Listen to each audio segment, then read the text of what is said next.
কোনোভাবেই থামছে না ইতালিমুখী অভিবাসন প্রত্যাশীদের ঢল। উন্নত জীবনের আশায় প্রতিদিনই জীবনের ঝুঁকি নিয়ে ভূমধ্যসাগর পাড়ি দিয়ে দেশটিতে ঢোকার চেষ্টা করছেন শত শত মানুষ। শীতের তীব্রতা কমে যাওয়ায় এখন অবৈধ অভিবাসীর সংখ্যা হঠাৎ বেড়ে গেছে।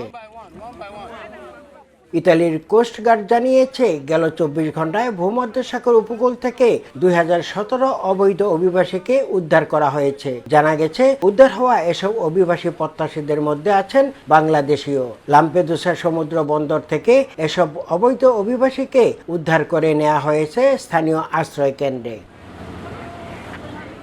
ইতালি প্রবাসী ইমিগ্রেশন বিশেষজ্ঞরা এই ঝুঁকিপূর্ণ পথ পরিহারের আহ্বান জানিয়েছেন। জীবনের ঝুঁকি নিয়ে এইভাবে কখনো কেউ আসবেন না, কারণ আপনাদের জন্য এখন এদেশের সরকার, ইতালি সরকার বৈধ রাস্তা কিন্তু খুলছে।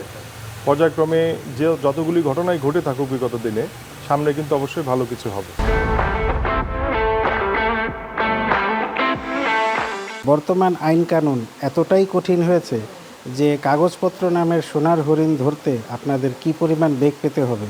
সুতরাং বৈধ পথে এখানে আসুন।